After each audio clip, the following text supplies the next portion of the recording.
Boa noite, queridos, graça e paz. Que saudade. Tivemos a alegria deste final de ano dar uma saidinha, uma escapulida para ir até São Paulo, dar um abraço na nossa família, acompanhando os cultos por aqui, mas agradecidos a Deus por esse tempo precioso que Deus nos dá com a família, tempo de estar renovando as forças. Foi bom para você? Foi tudo bem? Percebo que você está mais gordinho, só para os homens, viu? As mulheres não engordam. É isso mesmo? Como a gente come nesse final de ano, meu Jesus amado. Seu Vigílio, até o senhor está mais gordinho, seu Vigílio? Deixa eu ver daqui.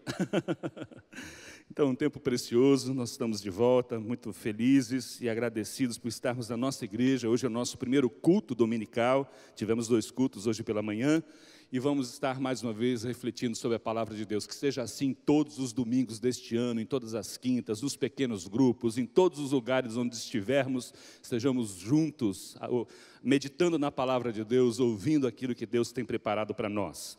Eu espero que entre uma refeição e outra, ao longo desse final de ano, você tenha tido aí a oportunidade de refletir sobre 2018. Foi um ano bastante complicado, um ano muito atípico, um ano com muitas intercorrências políticas, econômicas. Então, algumas pessoas que começam um novo ano e falam assim, olha, o ano de 2019 vai ser exatamente igual a 2018, porque o país não vai muito bem, a corrupção continua aumentando, os escândalos não acabam, meu time foi rebaixado, e coisas desse tipo. Mas eu e você, nós não somos regidos por essas coisas. Essas coisas fazem parte das nossas brincadeiras, nós damos risada com isso, eu espero que seja assim, porque em 2018 foi um ano tenso, as brincadeiras se transformaram em brigas, as brigas se transformaram em discórdias e quase em guerras. Então isso ficou lá em 2018, ok? Nós vamos começar um novo ano olhando para aquilo que Deus tem preparado para nós e que a graça do Senhor possa se manifestar segundo a sua vontade. Então eu quero hoje compartilhar com você uma palavra para desconstruir esta ideia de que as coisas serão iguais em função do meio que nós vivemos, em função das circunstâncias que nós vivemos. Há um certo otimismo por uma parte da população e há uma certa revolta por outra parte também grande da população, e isso deve acabar definitivamente. Como nós dissemos aqui, principalmente no período político, nós não nos posicionamos como igreja politicamente, nós não entendemos que isso seja correto, mas estivemos falando aqui o tempo todo. O presidente que foi eleito, nós vamos orar por ele, nós vamos nos submeter a ele, e ninguém é constituído autoridade senão pela vontade de Deus, senão a permissão de Deus. Temos um novo presidente, eu não tenho expectativas de que ele realmente seja o salvador da pátria, porque Salvador só tem um, Messias só tem um. Então que Deus o use como instrumento, nosso dever como igreja é orar, e que todas essas rusgas políticas e partidárias fiquem em 2018 e não sejam transferidas para este ano, como já está sinalizando que estas coisas vão continuar sendo assim. Não deve ser assim com você, e eu espero que o texto que nós vamos ler hoje das Escrituras nos ajude a olhar para 2019 com uma perspectiva diferente. O tema da mensagem desta noite é uma questão de escolha. E nós vamos meditar num texto muito precioso das Escrituras, que é a carta de Paulo a Filemon. Então abra aí a sua Bíblia, por favor, na carta de Paulo a Filemon. Sim, tem Filemon na Bíblia, sim. Procura aí que você vai achar. Antes de Hebreus, depois de Tito. Eu vou falar mais sobre isso no decorrer da mensagem. Se você falou Filemon, mas tem isso na Bíblia, filé? Tem filé na Bíblia? Tem. Filemon. E nós vamos ler uma carta pequena, um único capítulo de 25 versículos. Nós vamos meditar nesta palavra a partir do verso de número 8. Então, capítulo único de Filemon, verso de número 8. Minha Bíblia Nova Almeida atualizada, minha versão. Então acompanhem comigo, por favor. Filemon, verso 8. Diz assim as Escrituras: Pois bem, ainda que eu sinta plena liberdade em Cristo para ordenar a você o que convém ser feito, prefiro, no entanto, pedir em nome do amor, sendo o que sou, Paulo, o velho, e agora também prisioneiro de Cristo Jesus. Verso 10 diz: faço um pedido em favor de meu filho Onésimo, que gerei entre algemas. Antes, ele te era inútil para você, mas atualmente útil a você e para mim. Eu estou mandando de volta a você, quero dizer, o meu próprio coração. Eu queria conservá-lo comigo para que ele me servisse em seu lugar nas algemas que carrego por causa do Evangelho. Mas não quis fazer nada sem o seu consentimento, para que a sua bondade não venha a ser como uma obrigação, mas algo que é feito de livre vontade. Talvez ele tenha sido afastado de você temporariamente, a fim de que você o receba para sempre, não como escravo, mas muito mais do que o escravo, como um irmão caríssimo, especialmente de mim e com maior razão de você, quer como ser humano, quer como irmão no Senhor. Portanto, se me consideras companheiro, recebe-o como receberia a mim. E, se ele causou algum dano a você, ou lhe deve alguma coisa, ponha tudo na minha conta. Eu, Paulo, de próprio punho, escrevo isso. Eu pagarei. E é claro que não preciso dizer que você me deve a sua própria vida. Sim, irmão, que eu receba de você no Senhor este benefício, reanime o meu coração em Cristo Jesus. Vamos orar mais uma vez, por favor? Fecha os teus olhos. Nosso Deus, estamos diante da Tua palavra e nós queremos estar assim muitas, dezenas de vezes, centenas de vezes neste ano de 2019, ouvindo a Tua voz, recebendo a Tua orientação para as nossas vidas. Consagramos este ano, como já fizemos na virada do ano, consagramos 2019 ao Senhor. Manifesta a Tua vontade, faz a Tua vontade prevalecer, ó Deus, nesses dias, nas famílias, nas empresas, nos lugares onde estivermos, na nossa igreja. Glorifica o Teu nome, Senhor. Estamos diante de uma parte importante das Escrituras, inspirada pelo Teu Espírito. Assim como o Teu Espírito inspirou a Paulo para escrever esses versos. Ilumina a nossa mente nesta noite para compreendermos essas verdades, Pai. Em nome de Jesus, que cada um dos irmãos que aqui estão, daqueles que nos ouvem pela internet, sejam impactados pelo Teu poder. Temos muitos queridos que estão viajando, aproveitando ainda os últimos momentos em família, em férias. Abençoa-os, fortalece, renova-os também, Senhor. Da mesma maneira que estamos sendo renovados na Tua presença aqui nesta noite. Glorifica o Teu santo nome. Estamos com os nossos ouvidos abertos à Tua voz. Oramos no nome de Jesus. Amém, amém. Louvado seja o nome do Senhor. A carta a Filemon, a carta de Paulo a Filemon, é uma carta diferente de tudo aquilo que Paulo escreveu. E Paulo escreveu, se considerarmos Hebreus como uma carta paulina, escreveu 14 livros dos 27 do Novo Testamento. Ou seja, mais da metade do Novo Testamento foi escrita por Paulo. E é interessante que Paulo escreve 4 cartas num momento muito específico da sua vida. Ele está preso em Roma e esse momento da vida de Paulo é um momento diferente em que ele escreve a sua última carta a Timóteo. 2 Timóteo foi a última carta escrita por Paulo. Aqui, Paulo ainda tinha esperanças de que seria liberto, de que conseguiria se livrar da prisão. Então, essa carta ela tem algumas peculiaridades. Essas cartas da prisão são Colossenses, Filipenses, Efésios e Filemon. 4 cartas, escritas no mesmo período, sobre uma mesma circunstância, por volta do ano 55, 60, na época de Cristo, e nós estamos mais uma vez diante de uma forte perseguição romana. O apóstolo dos gentios está preso, e há uma grande expectativa do que vai acontecer com ele, pelo fato de ter apelado a César, por ser judeu, e também um cidadão romano, ele é preso em Roma.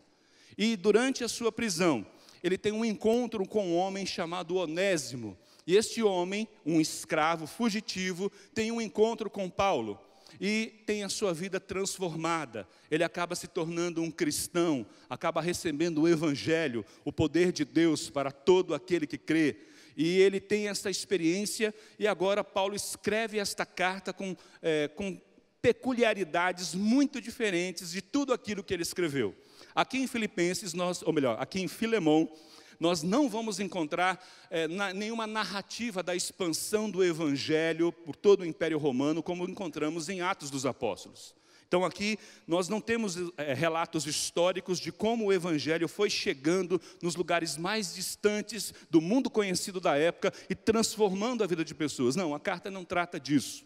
A carta também não trata de nenhum aspecto doutrinário, como Romanos, 1ª, 2ª Coríntios, Filipenses, Efésios, Colossenses, Tessalonicenses, essas cartas carregadas de doutrina cristã que influenciam a nossa vida, são importantes para nós, são norteadoras para nós até os dias de hoje. Então nós não vamos encontrar nenhum aspecto doutrinário na epístola de Paulo a Filipenses. E também não vamos encontrar nenhuma orientação a líderes de igrejas. Nós não vamos encontrar aqui, como encontramos em Timóteo e em Tito, orientações pastorais, ou seja, as cartas pastorais.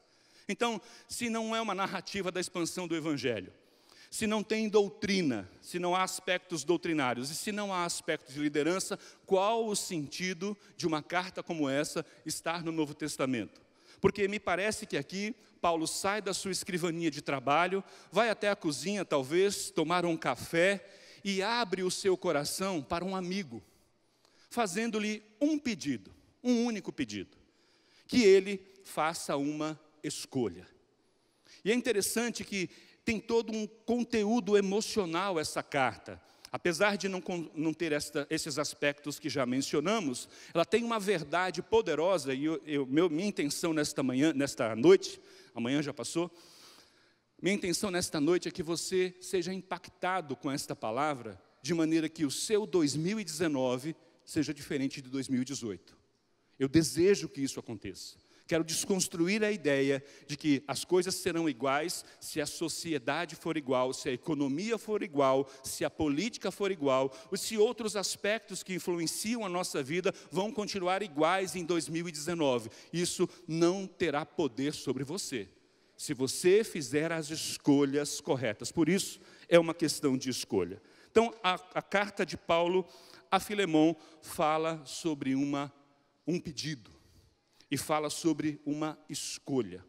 E que esta carta, que os ensinamentos de Filemão, desta carta a Filemão, possam nos impactar nesta noite. Eu peço que você abra o seu coração para tentar entender aquilo que o Espírito de Deus nos fala através desta carta. Sim, parece um bilhete escrito na cozinha a um amigo, um pedido, mas para nós é a Escritura, é a palavra de Deus, autoritativa, inspirada, vai influenciar sim a nossa vida no século 21, aqui em Salvador, eu creio nisso, amém? Palavra de Deus, é palavra de Deus. Por isso acompanha comigo a forma como Paulo se refere a Filemão para fazer este pedido. Ele usa todo um conceito. Ele começa se apresentando como nunca se apresentou em nenhuma das suas outras cartas. Paulo, no verso 1, ele diz: Paulo, prisioneiro de Cristo Jesus. Ele não se apresenta como o apóstolo Paulo, pela vontade de Deus. Ele não se apresenta como ministro do Evangelho. Ele não se apresenta como pregador. Ele não está apresentando aqui as suas credenciais apostólicas e nem os ministérios como mestre, apóstolo, como pregador, pastor. Não, ele está se apresentando como alguém que está pagando um preço por uma decisão. Ele escreve dizendo: Paulo, prisioneiro de Cristo Jesus, e o irmão Timóteo, ao amado Filemão, que é também nosso colaborador. E é interessante e importante ver a forma como Paulo se apresenta aqui na carta a Filemão, porque nos leva a fazer uma reflexão. Ele se apresenta como prisioneiro, e ele não está preso sozinho. No verso de número 23, se você acompanhar comigo na mesma carta, tem alguns homens que estão presos com ele e estão sofrendo a mesma perseguição romana. No verso de número 23, diz assim: Epáfras, prisioneiro comigo, em Cristo Jesus, Marcos, Aristarco, Demas, Lucas, o pastor Lucas está solto, está ali, não é esse pastor Lucas, meus colaboradores mandam saudações a você. E aqui eu quero chamar a sua atenção para esse primeiro verso e esse quase último verso, tem 25, nós lemos o verso 23, porque toda carta inspirada, ela termina do jeito que começa. E é um indicativo para nós da mensagem central do que a carta, do que o texto bíblico quer nos dizer. E o que estas duas passagens nos mostram? Primeiro que, para que você peça algo a alguém, essa pessoa precisa ter os mesmos valores, precisa ter os mesmos conceitos, precisa pensar da forma como você pensa. É difícil você conversar com uma pessoa e expor as suas ideias se os valores dela não forem pelo menos parecidos com os seus. Então, se você prestou bem atenção em 2018 e você chegou à conclusão de que algumas coisas não funcionaram, não deram certo, o resultado não foi aquele que você esperava, isso vai estar intimamente relacionado às decisões que você tomou. As escolhas que você fez em 2018, se elas estiverem de acordo com aquilo que você acredita, e cremos que estamos aqui numa igreja cristã que crê na palavra de Deus como palavra de Deus, então, quais são os princípios que norteiam a nossa vida? A palavra de Deus. Então, se as suas decisões e as suas escolhas foram norteados pela palavra de Deus, as coisas funcionaram bem, os resultados foram bons, ainda que não do ponto de vista humano, mas você cresceu espiritualmente, aprendeu coisas importantes, está mais cristão hoje do que foi no passado. Você talvez hoje seja uma nova versão, a última versão atualizada de um novo cristão. Mas, se as suas decisões foram tomadas baseadas em outros princípios, em outros conceitos, provavelmente o resultado foi muito ruim. E você não ficou feliz com aquilo que você viu, que aconteceu nesse último ano, e talvez tenha entrado em 2019 pensando assim, como posso fazer as coisas de uma forma diferente? E é interessante, quando olhamos para essa apresentação de Paulo, porque quando ele fala sobre tomar decisões baseado em princípios, em regras que norteiam as nossas escolhas, ele está falando de uma palavra que nós conhecemos hoje na filosofia como ética. Então, Filemão acaba sendo uma carta sobre ética. É óbvio que eu não quero cansar você com um discurso filosófico, uma hora dessa da noite, no domingo, e alguns vão começar o ano de trabalho amanhã, eu não quero fazer isso com você. Mas eu quero mostrar a você que esta carta fala sobre tomar decisões baseado naquilo que eu acredito, nas coisas que norteiam as minhas escolhas, na minha hierarquia de valores. Os princípios bíblicos fazem parte, eles estão lá no topo. Eu creio naquilo que falo e quero viver de acordo com esses princípios. Essa é a definição básica de ética. O que é ética? Um conjunto de regras e preceitos de ordem valorativa e moral de um indivíduo, de um grupo social ou de uma sociedade. Então essa é a definição básica de ética. É interessante que, por exemplo, quando nós falamos de ética profissional, existe uma ética profissional que rege os profissionais da medicina.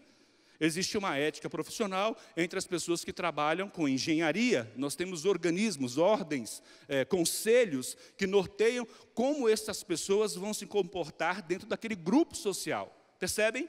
É interessante que a ética nunca é individual. A ética sempre vai fazer parte de princípios e conceitos que norteiam um certo grupo de pessoas. E aqui Paulo nos mostra exatamente isso. Olha, eu estou preso, mas eu estou preso por aquilo que eu acredito. É interessante que no verso de número 8, acompanhem comigo o texto que nós começamos a ler, ele diz assim, pois bem, ainda que eu me sinta plenamente, eu sinta plena liberdade em Cristo para ordenar a você o que convém ser feito, verso 9, prefiro, no entanto, pedir em quê? Em nome do amor, sendo o que sou, Paulo o velho, e agora também prisioneiro de Cristo Jesus. Ele se apresenta assim, Paulo o velho. Paulo está com aproximadamente 60, 65 anos aqui. Só que ele está gasto. Ele participou de alguns naufrágios, levou diversos açoites, foi apedrejado diversas vezes, passou frio, passou fome, foi intensamente perseguido. Talvez Paulo olhando ali na cadeia em Roma para um espelho, um espelho não muito, com uma imagem que não dava para se definir muito bem.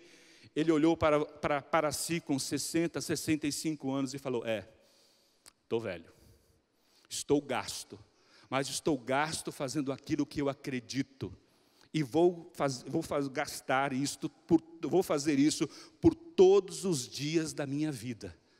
Porque para mim, o viver é Cristo. O morrer é lucro. Então, para Paulo, ele está dizendo assim, olha, Paulo, o velho, mas eu estou velho, não porque você olha para mim, acontece muito isso comigo, completei 50 anos, mas não parece, pastor, o senhor parece que está com 48,5. Isso é maldade de alguns, né? Eu achei interessante, eu encontrei com os meus sobrinhos, encontro com os meus sobrinhos uma vez por ano, e eles estão crescendo, daqui a pouco já estão casando, daqui a pouco eu vou ser tio-avô. Que expressão terrível.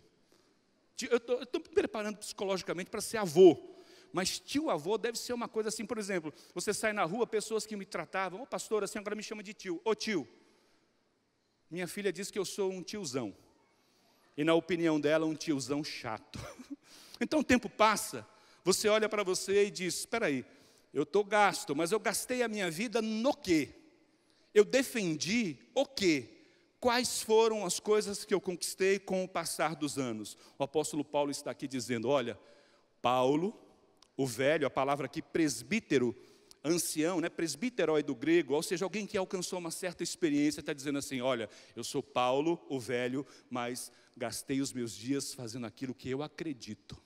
E mais, Paulo, o velho, e agora prisioneiro de Cristo Jesus. Olha, gastei a minha vida fazendo o que eu acredito e estou disposto a ir até as últimas consequências. Se tiver de ser preso, serei preso, mas não serei preso por deslizes morais.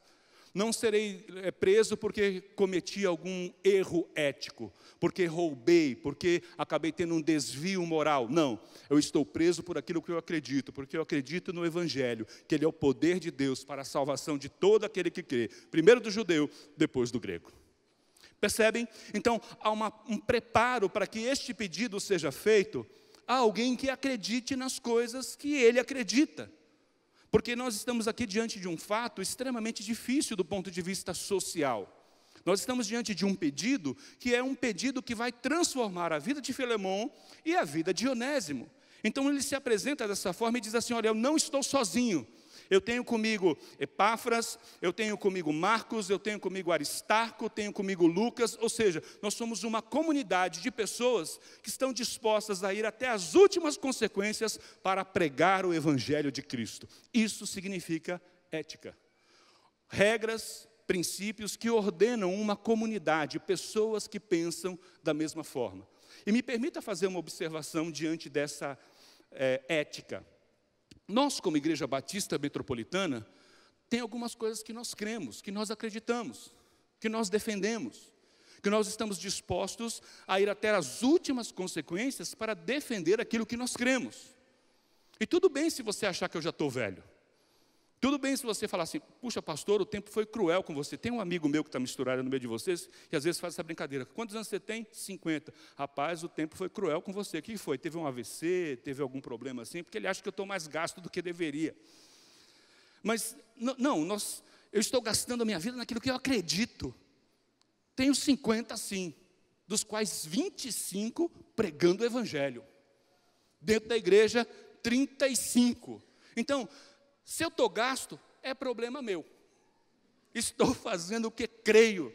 É difícil? É complicado, gera algumas rugas, o cabelo fica mais branco. Não é o meu caso, mas é um caso de um pastor muito amado que faz parte desta igreja. Inclusive está de férias, descansando, provavelmente nos assistindo, ouvindo tudo que a gente está falando aqui. É difícil, ele acabou de dizer, olha, ser líder não é fácil, é um desafio maior do que aquele que nós podemos comportar. Então, nós cremos em algumas coisas. E preste atenção, em 2018 nós batemos muito numa tecla. Olha, para que você faça parte dessa comunidade, para que você se sinta inserido na Igreja Batista Metropolitana, você precisa fazer 4 coisas. Você precisa frequentar um culto, como vocês estão fazendo nesta noite. E foi interessante, eu pude dizer isso no culto das 9, não posso dizer para vocês. Nós temos 3 cultos iguais por domingo. Então, por exemplo, eu preguei essa mensagem às 9.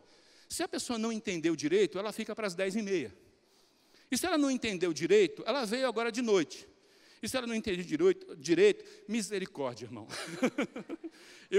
eu não tenho esse talento, ou tenho alguma dificuldade em trazer. No meu caso, tem algumas mensagens que eu escuto 5, 6, 10 vezes. E lá pela 8ª, pela 7ª vez que eu escuto uma mensagem muito importante para mim, eu descubro coisas que eu não tinha percebido antes. Não sei se é assim com você. Eu espero que não, porque isso é coisa de gente lerda, que tem dificuldade. Mas frequente um culto. São 3 cultos iguais, mas são importantes para que neste momento nós adoremos juntos ao Senhor. É óbvio que você não vai desenvolver grandes relacionamentos num culto com 1.300 pessoas.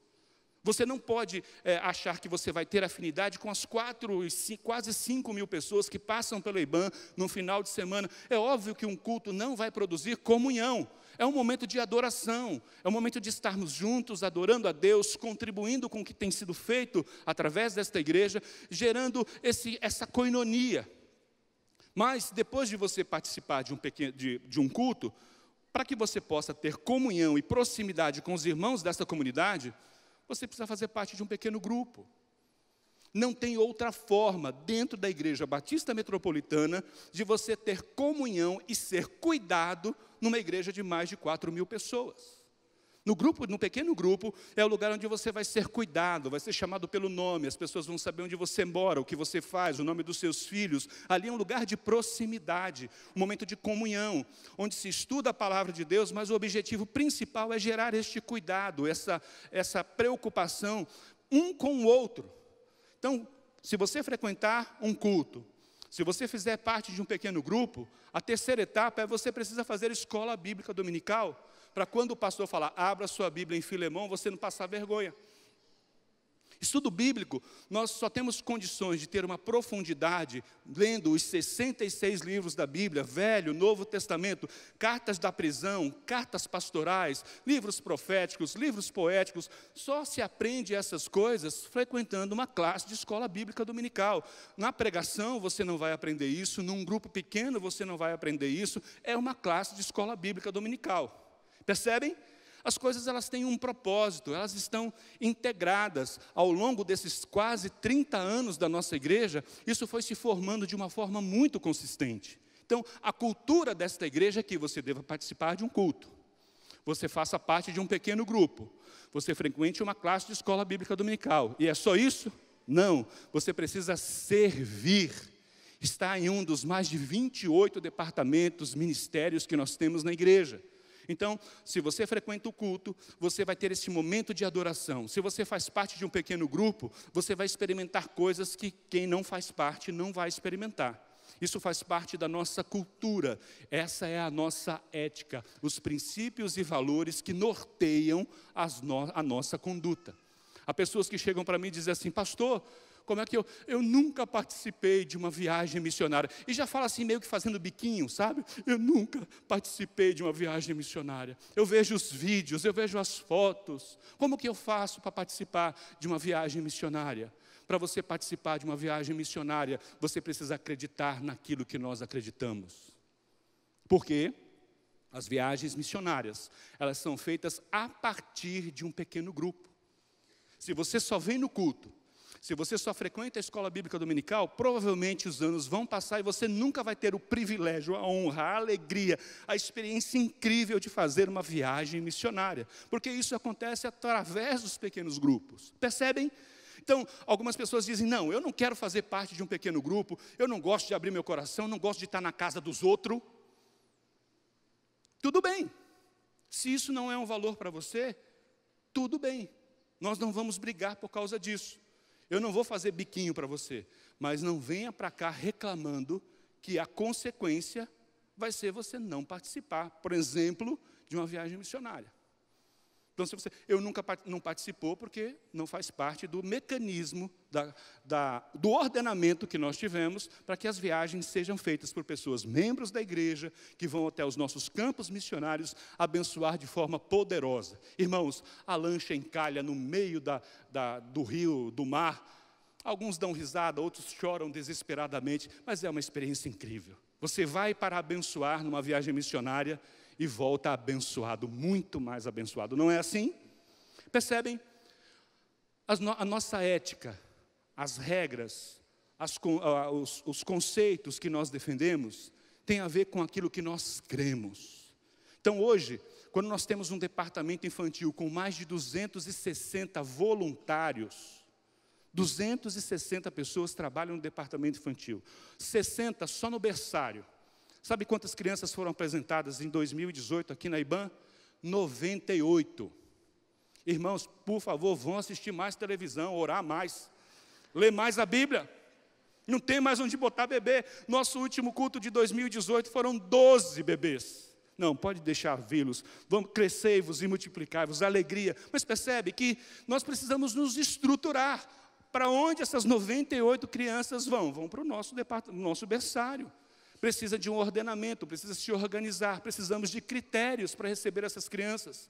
Às vezes eu desço aqui, raramente eu tenho o privilégio de andar pelas escadas da igreja nesse movimento em que tem gente saindo de culto, gente chegando, e aí encontro os pais na escada, aquela fila chata, ali é quente, você está aqui no ar-condicionado, mas nas escadas não tem, e aquela tensão, o culto vai começar, você rodou, não conseguiu parar o seu carro, aí você chega com o seu filho no departamento infantil, você fala, vim deixar meu filho, cadê o cartão? Ah, não trouxe, cadê o seu documento? Não tem, então o seu filho não vai poder entrar. Como assim? Na casa do Senhor? Não posso deixar o meu filho na casa do Senhor para ouvir a palavra de Deus. E aí aquele irmão que está ali, ele clama a misericórdia de Deus e diz assim, como que nós vamos fazer isso? Nós temos aqui uma ordem, nós temos aqui alguns critérios, nós temos aqui princípios e valores que regem a nossa conduta. E aquele irmão que está ali, ele não está ali para ser massacrado, porque ele é um profissional, ele trabalha durante toda a semana, ele está aqui num horário de domingo, nos servindo para abençoar a vida dos nossos filhos. Percebem? Que se nós não tivermos ética, se nós não tomarmos as nossas decisões, baseado naquilo que nós acreditamos, nos nossos princípios e valores, as coisas não irão bem. Diante disso, espero que alguns tenham se despertado para o departamento infantil, para o berçário, não para enchê-los, mas para ajudar, para fazer viagens missionárias, porque de fato nós acreditamos que seremos uma igreja relevante para a nossa sociedade, se você participar de um culto, se você estiver num grupo pequeno, se você estiver numa escola bíblica dominical, se você estiver servindo em um dos departamentos da igreja, aí você é IBAM, vai receber o carimbo, está praticando aquilo que nós defendemos como igreja. E Paulo, ele constrói esta ética para fazer um pedido. Ele fala assim, olha, eu só posso fazer esse pedido a você, Filemão, porque você faz parte desta comunidade, porque os teus valores são os nossos valores. O que é importante para você é importante para nós. Olha comigo no verso de número 5 de Filemão.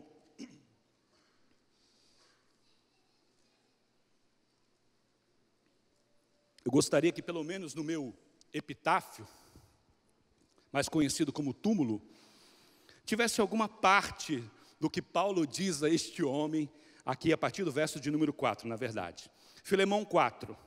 Dou graças ao meu Deus, lembrando sempre de você nas minhas orações, porque tenho ouvido falar da fé que você tem no Senhor Jesus e do seu amor para com todos os santos.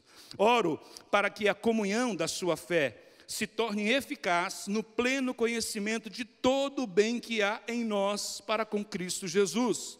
Pois, irmão, o seu amor me trouxe grande alegria e consolo, visto que o coração dos santos tem sido reanimado por você.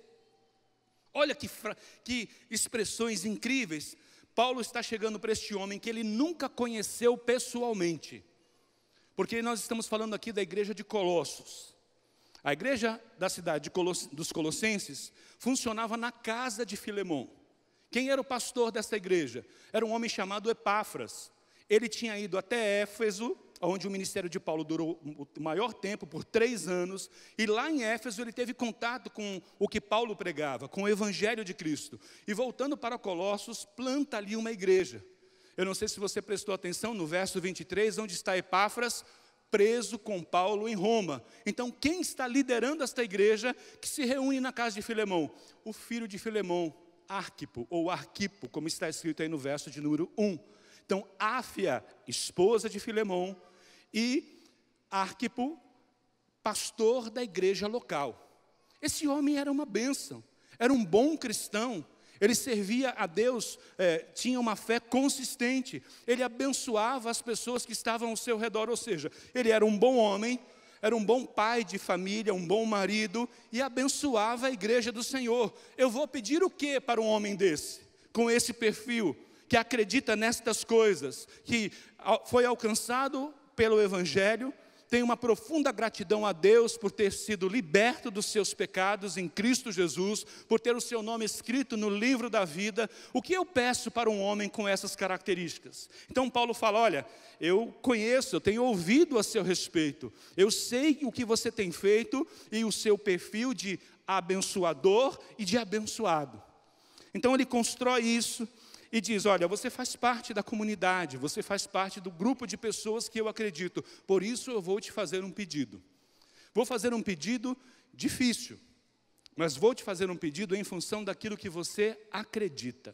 Percebem, irmãos, como Filemão é um livro sobre ética, sobre princípios, sobre decisões tomadas em função daquilo que cremos, das coisas que nós defendemos, aonde nós vamos investir o nosso tempo, onde nós vamos investir recursos, onde nós vamos investir a nossa própria vida. Por quê? Porque acreditamos no que estamos fazendo.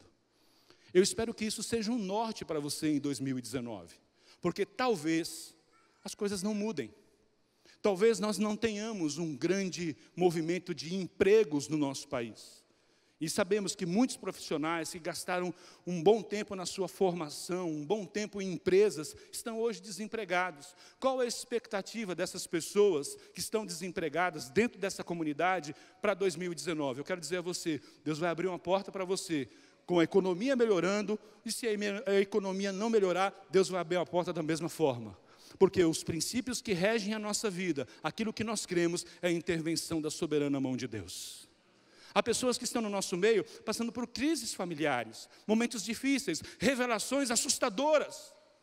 E eu quero dizer a você que não vai importar se a identidade de gênero será implantada nas escolas ou não. Porque lá na sua casa, onde você é o sacerdote, o que vai ser pregado lá é a palavra de Deus, princípios e valores que vão nortear a sua família. Então você vai vencer, você vai passar por essa dificuldade. Crê nisso? Percebem?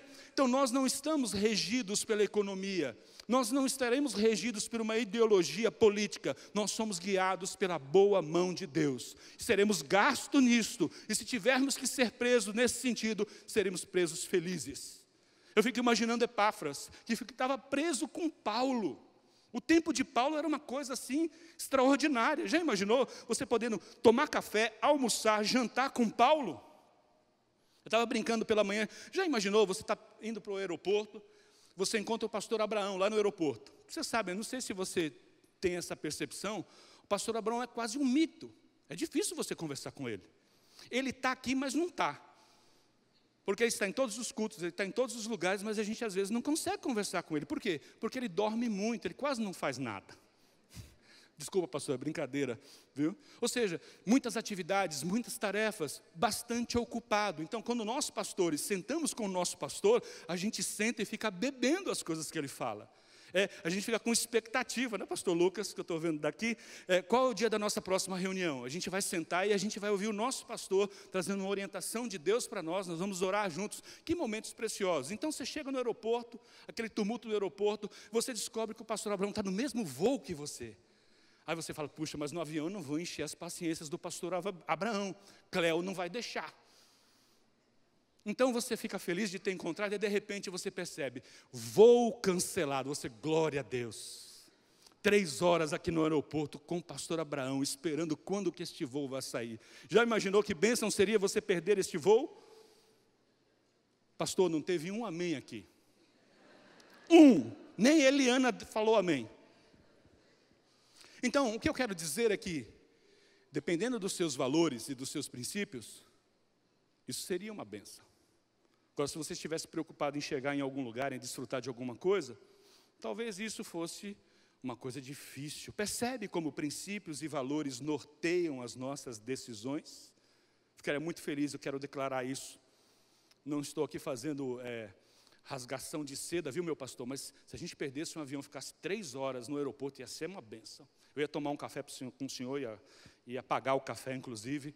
3 horas com o pastor Abraão, eu até pagaria o café. Percebem que há algumas coisas que precisam mudar na nossa perspectiva para 2019? Paulo está dizendo aqui, olha, eu sei que você é um bom homem. Eu sei que você tem os mesmos princípios que eu tenho, então eu vou lhe fazer um pedido. E esse pedido está no verso de número 9 e o verso de número 10. Leia comigo mais uma vez, diz assim: prefiro, no entanto, o texto que nós lemos, o verso 8, ele diz, prefiro, no entanto, pedir em nome do amor, sendo que sou Paulo, velho e agora também prisioneiro de Cristo Jesus, faço um pedido em favor de meu filho Onésimo, que gerei entre algemas. Antes ele era inútil para você, atualmente, porém, é útil para você e para mim.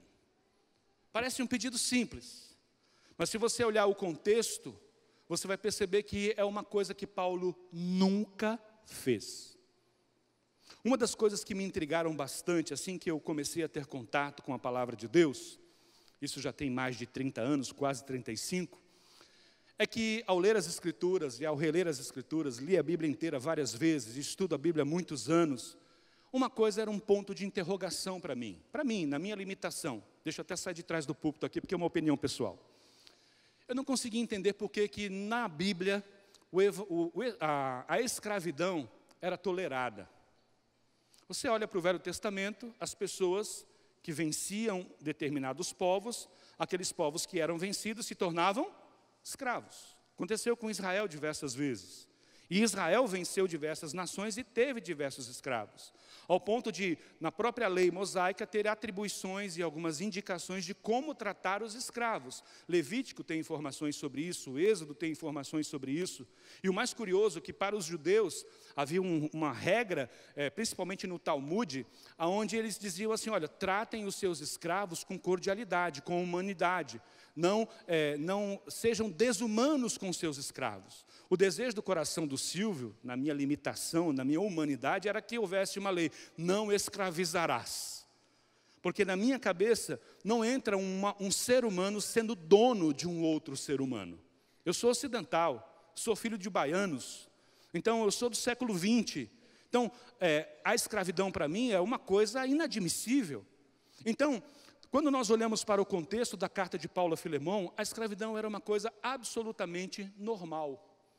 Há quem diga que na cidade de Roma, 80% da população romana era de escravos. Haviam mais escravos em Roma do que senhores. E é interessante que essa estatística, eu não tive tempo de me aprofundar muito nela, mas em vários países da Europa, do primeiro século, esta era mais ou menos o percentual. Haviam milhares, milhões de escravos. Povos que tinham sido conquistados e agora estavam a serviço de seus senhores. Como que uma pessoa se tornava escravo? Numa derrota na guerra. Era um aspecto. Quando tinha uma dívida. Lembra? Que os filhos estavam sendo levados pelos credores da viúva de Sarapta, né? Olha, estão levando os meus filhos porque o teu servo era um homem de Deus, mas ele morreu e aí estão os credores querendo levar os meus filhos. Ou seja, as pessoas era pagamento, era moeda de dívidas não saldadas.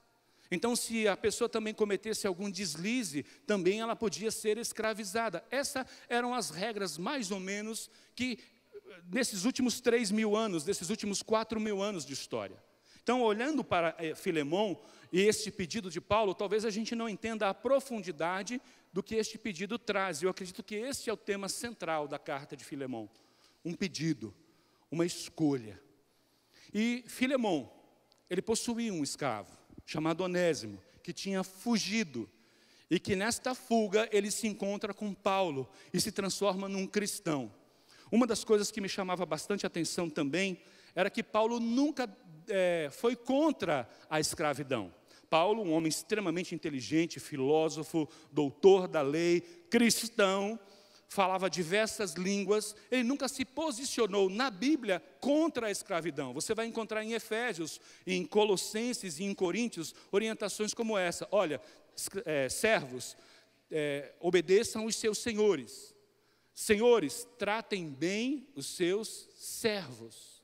E só. Eu gostaria que tivesse ali, olha, se você se converteu, se você é um homem de Deus, coloque os seus escravos em liberdade.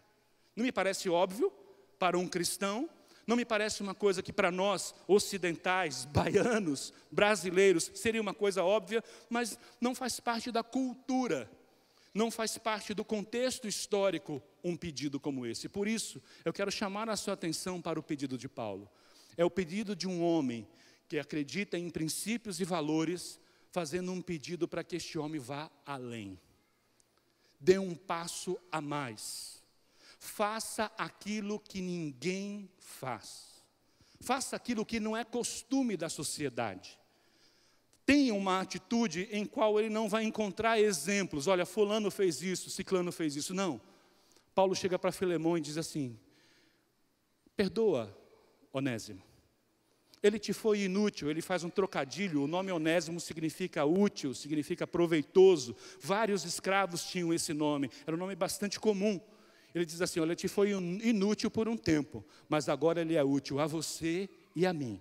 Então trate-o bem, coloque ele em liberdade. Trate a ele muito mais do que um escravo, trata ele como um irmão caríssimo em Cristo Jesus. Irmãos, que pedido. Um pedido que talvez tenha colocado Filemão de cabelos em pé. E mais, um pedido que influenciaria o destino de Filemão e, consequentemente, o destino de Onésimo. Porque aqui nós temos uma história real de um ofendido e de um ofensor. Você já viu isso em algum lugar aqui do Novo Testamento? Nós encontramos isso numa das parábolas mais conhecidas de Jesus, que é a parábola do filho pródigo, que ofende o seu pai, que leva os bens de seu pai num momento que não era um momento propício, que o pai não tinha morrido ainda, ele já pediu a herança, ele desperdiça sua herança e volta pedindo perdão. Senhor, meu pai, me trate apenas como um dos seus escravos, como um dos seus trabalhadores. Aquilo era uma parábola, Jesus estava dando um exemplo, aquilo não aconteceu, mas nós estamos diante de um fato, diante de algo que aconteceu e assim foi. Houve um pedido por parte deste homem de Deus para que ele perdoasse Onésimo. Um pedido. Você percebeu? Ele diz assim, eu sei que como teu pastor, como teu apóstolo, como alguém que trouxe você a Cristo Jesus, eu tenho o dever e posso te ordenar o que deve ser feito, mas prefiro que você tome uma decisão. Prefiro que você faça uma escolha. E isso é muito significativo. Porque as coisas que você faz por imposição, talvez não tenha a ver com os seus valores, com os seus princípios. Mas as suas decisões e aquilo que você escolhe, tem a ver com o que você acredita. Percebe, irmãos? E nós temos essa cena, eu quero pedir a sua imaginação criativa a me ajudar a terminar esta mensagem. A cena destes dois homens se encontrando, o ofendido e o ofensor. Para o ofendido, Paulo pede. Diz assim, olha, toma a decisão de colocar em liberdade. Para o ofensor, Paulo manda. Eu não sei se você prestou atenção no verso de número 12, diz assim, eu o estou mandando de volta a você. Talvez nas conversas na prisão, Paulo tenha falado assim, Onésimo, você precisa voltar lá em Colossos. Você precisa fazer uma viagem a Colossos e conversar com Filemão. Talvez Onésimo ainda num processo de conversão, dissesse assim, Deus me livre e guarde. Minha Nossa Senhora, nunca vou fazer isso. Estava num processo de conversão. Entende? Ele vai me matar. Ele tem o poder para me matar, porque quando um escravo fugia, e um escravo era uma propriedade. Se Filemão dissesse assim, olha, ele vai ser morto, ele era morto e estava tudo bem. Olha, ele vai ser punido, ele era punido e tudo bem. Percebem? A cultura absorvia isso, era um hábito daquela sociedade. Mas Paulo está dizendo assim, perdoa. E ele chega para Onésimo, talvez em diversas situações, nós não temos isso aqui relatado, mas eu vou dizer para vocês depois por que eu chego a essa conclusão, era que Onésimo precisava voltar a Colossos. Ele precisava ter essa conversa com Filemão. Por quê? Porque ele havia cometido algo grave que afetava a sua integridade. E às vezes nós temos coisas no nosso passado que nós fizemos, que nós já fomos perdoados por Deus, sim, através do sangue precioso de Jesus, mas você precisa voltar lá para resolver isso, porque senão a sua vida não anda. 2016, 2017, 2018, 2300 e não sei, vai continuar igual. Porque se você não agir de acordo com o que você crê, com as coisas que você acredita, e se você não estiver disposto a ir até as últimas consequências, nada vai acontecer. E muitas das nossas escolhas estão relacionadas a isso. Nós queremos evitar situações conflituosas, situações vergonhosas. Mas a vergonha é uma coisa muito boa. A vergonha é uma coisa particular que faz com que, talvez o único sentimento que eu conheço, que faz com que você reprove aquilo que você mesmo fez. Nós temos habilidade para reprimir os outros. Normalmente o nosso código de ética para os outros é severo, é duríssimo, mas para nós mesmos às vezes é frouxo. Então a vergonha é um sentimento abençoador, porque você se envergonha daquilo que você mesmo fez. Isso é uma bênção. Porque a partir do momento que você não se envergonha mais das coisas feias, das coisas ruins que você fez ou faz, é porque você perdeu a vergonha. Ou seja, você é eu não tenho nem coragem de dizer isso para você. 2 filósofos contemporâneos, Mário Sérgio Cortella e Clóvis Barros Filho, escreveram um livro fantástico, Ética e Vergonha na Cara. É o título do livro, você vai encontrar nas melhores livrarias e eu recomendo que seja parte da sua leitura em 2019. Muito interessante a abordagem que eles fazem. É basicamente sobre princípios cristãos, mas ele está falando sobre ética, são filósofos, são educadores. E é interessante que ele aborda essa questão da vergonha como algo que nós precisamos entender como uma bênção. E enfrentar e sentir vergonha sim. Vergonha de não sermos bons pais, vergonhas de não sermos boas esposas, de não sermos bons filhos, de talvez não sermos bons cristãos. Precisamos sentir vergonha dessas coisas. Então Paulo, na sua sabedoria, na sua direção pelo Espírito Santo de Deus, chega para Onésimo e falou: Onésimo, você precisa voltar lá. Você precisa ter esta conversa. E o interessante aqui, fazendo uma conexão, nós não temos tempo de nos aprofundar em Colossenses capítulo 4, que fala sobre essa experiência de Onésimo e que traz informações importantes sobre este acontecimento. Depois leia em casa, Colossenses capítulo 4. Ele narra no verso de número 10, se não me engano, assim: Onésimo está indo com Tíquico para a cidade de Colossos com 2 cartas debaixo do braço. Uma carta para a igreja dos Colossenses e uma carta para Filemão. Eu acho que Onésimo entregou primeiro a carta lá na igreja. E ele vai para lá. E depois ele tem que se encontrar com Filemão. Imagina comigo a cena. Você, Filemão, ofendido, triste com a atitude daquele escravo, daquela pessoa que trabalhou durante tantos anos com você. Foram 20 anos de serviço e de repente deu alguma coisa na cabeça dele, ele roubou alguma coisa e foi embora. Porque quem nos ofende são as pessoas que nós amamos, são as pessoas próximas de nós. Para quem nós não ligamos, para quem nós não temos relacionamento, isso não tem muita importância para nós. As pessoas que mais me ofenderam, as pessoas que mais me fizeram chorar, são pessoas que eu amo. São pessoas preciosas para mim, algumas delas me decepcionaram muito. Eu fiquei muito triste com elas. Por quê? Porque me importo. São pessoas preciosas para mim, fazem parte do meu convívio. E a gente vai ter que resolver, mais cedo ou mais tarde, a gente vai ter que sentar e resolver. Então, entra Onésimo. Eu fico imaginando Filemão. O coração dele começou a acelerar. Olha as batidas do coração de Filemão. Ele vê um homem parecido com Onésimo. Não, parece Onésimo. Muito parecido com Onésimo. É Onésimo. E Onésimo vai entrando de cabeça baixa. As mãos de Filemão começam a suar. Os médicos me ajudem aí com outras reações de pânico, de angústia, de desespero. Percebe? O nosso corpo reage. É incontrolável. Eu não tenho controle sobre isso. Se alguém souber, me ensine, por favor. Eu pago bem.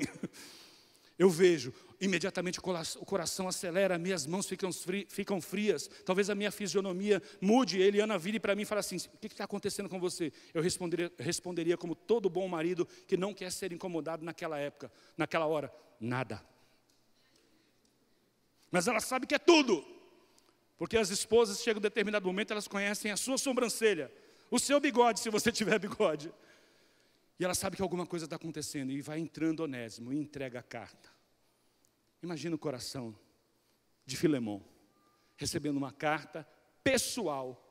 Ele é o destinatário.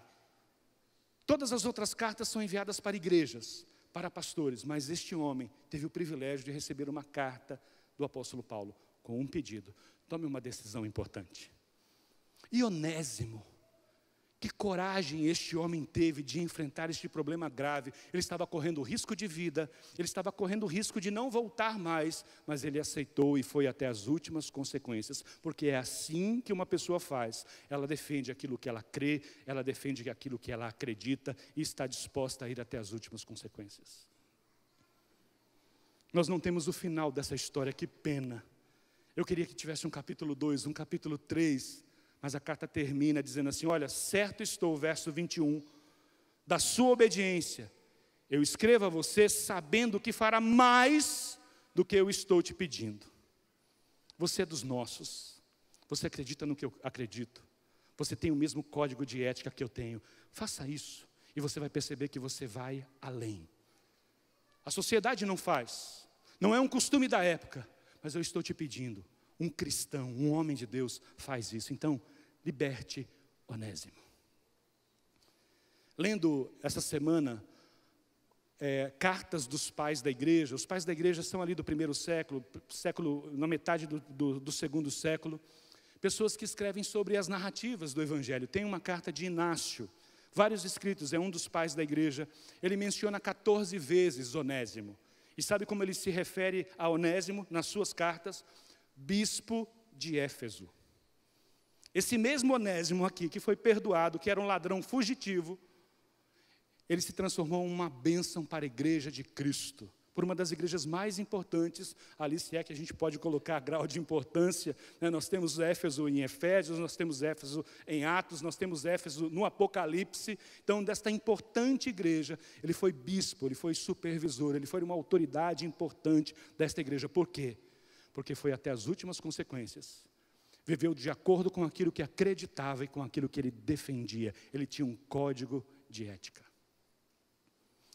Eu ouvi uma poesia essa semana, eu li, melhor dizendo, que talvez resuma bem aquilo que nós falamos nesta noite, que eu espero que tenha sido um combustível poderoso para interferir de uma forma muito significativa nas decisões e escolhas que você vai ter em 2019. É uma poesia de uma pessoa não cristã. Eu sei que o último nome dela é Lucinda, eu acho que Ana Lucinda. Ela escreve mais ou menos assim, falando sobre ética. Ela diz que se a sociedade diz que a corrupção é um mal generalizado, eu serei honesta ainda mais. Eu e os meus, e os da minha casa. Continuaremos sendo honestos para mostrar que somos éticos. E no final ela diz assim: a minha esperança é imortal. Eu sei que não podemos mudar o início, mas com a ajuda de Deus, podemos mudar o final. Vou repetir. A minha esperança é imortal. Sei que não posso mudar o meu início, mas com a ajuda de Deus, posso mudar o meu final. Há coisas importantes que você precisa fazer em 2019. Terça-feira, eu e minha família temos uma reunião importantíssima nesse sentido. Louvado seja Deus. É essa mesmo, Orlando e Jane, que vocês estão pensando aí. A gente vai se encontrar terça-feira. Pessoas que me ofenderam muito e que eu os ofendi muito, vamos nos encontrar. Meu 2019 vai ser melhor. Porque são amigos queridos, pessoas que eu amo. As circunstâncias nos levaram a uma situação tão triste. E há 2 semanas atrás, participando de um sepultamento, eu encontro essa pessoa no cemitério. Terrível lugar para você encontrar alguém. Tudo bem, pastor? Tudo bem. Como é que você está? Tudo bem. Eu preciso de um milagre. Que o Senhor me faça um milagre. Eu falei assim: puxa, você está perdida, porque eu não faço milagre. Mas eu conheço alguém que faz. Ela falou: não, esse milagre o Senhor pode ajudar. Eu quero me encontrar com o Senhor. Eu falei: tudo bem, vamos nos encontrar. Porque a gente tem muita saudade. A gente sente muito falta de vocês. A gente tem uma tristeza grande no coração e não para de lembrar de vocês. E eu ali no cemitério, o que você faz no cemitério? Chora. Chora por pessoas queridas. Eu falei: a gente também sente muita falta de vocês. Então o que a gente pode fazer? Vamos se encontrar e vamos conversar. E eu nem tinha lido Filemão ainda. E é interessante como Deus proporciona esses encontros que mudam o nosso destino. E eu espero em Cristo Jesus que você tenha encontros assim em 2019. Se você é um Filemon, perdoe, libere, faça aquilo que ninguém faz. Faça aquilo que ninguém fez. Vá além. Aprofunde-se nessa experiência incrível de fazer tudo o que for possível em nome daquilo que você acredita, em nome daquilo que você crê. Se você é um Onésimo, procure. Vá, passe vergonha, se humilhe, porque quem se humilha debaixo das onipotentes mãos do Senhor, Ele a seu tempo vos exaltará. Porque quem se exalta é humilhado, e quem se humilha é exaltado. Nós cremos nisso. Procure. Há pessoas que você precisa procurar em 2019, para você começar este ano diferente. Sabe o que vai acontecer? Lá no final, o seu ano será extraordinário. Você vai fazer coisas incríveis, porque é assim que Deus nos quer. Eu quero te convidar a se colocar em pé. Nós vamos fazer uma oração em forma de canção. E o desejo do meu coração é que esta oração permeie o seu coração durante 2019. Faça as escolhas certas, baseado naquilo que você crê, baseado naquilo que você acredita. Gaste a sua vida nisso e vá até as últimas consequências. Vamos orar juntos? Amém.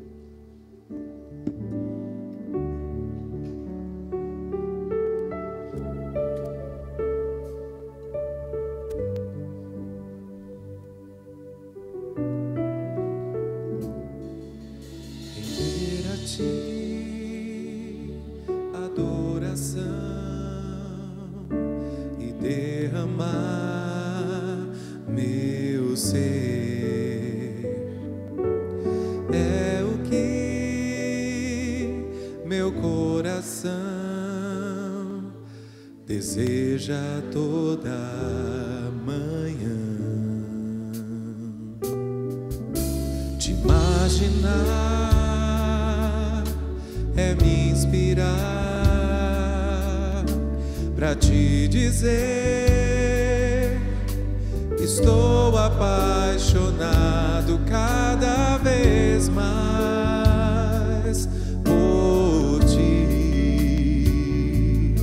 Senhor, Tu és incomparável, Teu nome é maravilhoso.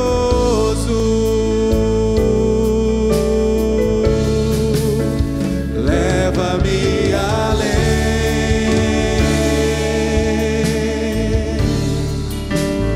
leva-me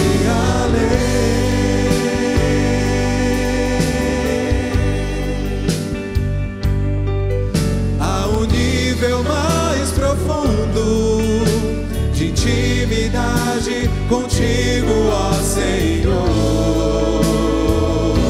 Leva-me, leva-me além,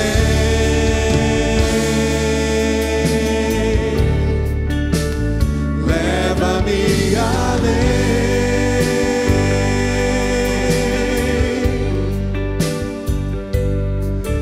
Minha vida flua mais da Tua unção, mais do Teu poder. Feche os teus olhos por alguns instantes. Eu espero que essa seja a sua oração de 2019, nesse primeiro culto dominical deste ano. Senhor, eu quero ir mais profundo, eu quero fazer o que ninguém faz, eu quero ir até as últimas consequências daquilo que acredito. Eu quero viver de acordo com os princípios e valores que eu defendo. Talvez ao final deste culto você deva procurar aqui um dos pastores. Nós vamos estar aqui à frente, os pastores e líderes, pedindo ajuda. Me dá coragem de tomar uma decisão como essa, de fazer uma escolha como essa. Queria pedir aos pastores e líderes que pudessem estar aqui. E eu tenho certeza que Deus vai te capacitar. Eu tenho certeza de que o Espírito Santo vai te conduzir a uma experiência como essa. Isso não é coisa de gente, isso é coisa espiritual, coisa sobrenatural de Deus. Ele promove essas experiências. E talvez você vai começar o seu ano exatamente assim, pedindo oração. Olha, eu sei que eu preciso perdoar alguém. Eu me sinto como um Filemon, desafiado a fazer o que ninguém faz, porque todo mundo reage da forma como eu reajo. Mas talvez você seja um Onésimo, ofendeu profundamente, causou dano a alguém, e você deva procurar este alguém. Talvez você não vai conseguir reparar o dano, você não vai conseguir retribuir ou pagar a dívida, mas a sua atitude vai abrir espaço no mundo espiritual para que milagres aconteçam. Eu vou viver isso essa semana, aleluia. Obrigado, Senhor. E espero que cada um dos meus irmãos e das minhas irmãs tenham essa experiência neste ano de 2019. Pai Santo, estamos diante da Tua Palavra, estamos diante de um grande desafio. Para nós, homens e mulheres, é difícil fazer coisas que quase que nos esmagam, coisas que vão contrário à nossa natureza. Mas obrigado porque nós somos Teus filhos, nós somos filhos de Deus, espirituais. Temos o Espírito Santo que fala conosco através da palavra, que nos desafia e nos leva a experiências incríveis. Eu peço que seja assim em 2019 com cada um destes irmãos e dessas irmãs, daqueles que nos ouvem, daqueles que nos assistem. Faz este milagre em nós. Não permita que fiquemos estacionados por causa de decisões erradas, de escolhas erradas, que não tem a ver com o que cremos, com o que defendemos. Nos leva, Senhor, a termos experiências incríveis com o Senhor neste ano de 2019, justamente por nos posicionarmos, por gastarmos a nossa vida, para irmos até as últimas consequências em função daquilo que acreditamos. Quero abençoar o Teu povo nesta noite, que a Tua graça seja sobre eles, que o Teu amor leve homens e mulheres a terem atitudes incomuns, mas poderosas, abençoadoras. Que o Teu Espírito Santo conduza cada um dos Teus servos e das Tuas servas, e que o Senhor nos leve a uma experiência profunda contigo, Senhor. Que em 2019 essa seja a nossa oração, esse seja o desejo ardente do nosso coração, ter experiências cada vez mais profundas contigo, Senhor. Nos dá este privilégio, recebe a nossa oração nesta noite e leva-nos a essa experiência incrível de adoração diante do Senhor. Tu és maravilhoso, Senhor. Tu és maravilhoso, nosso Deus. Leva-nos além. Vamos orar mais uma vez. Leva-me além.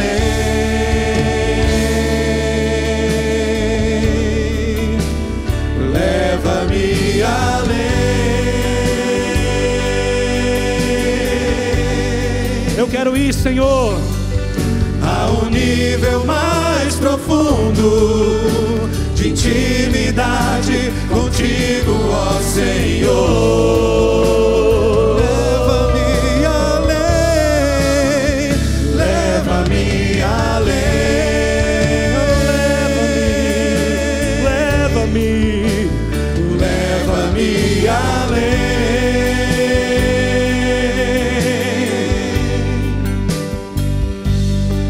Que a minha vida flua mais da Tua unção,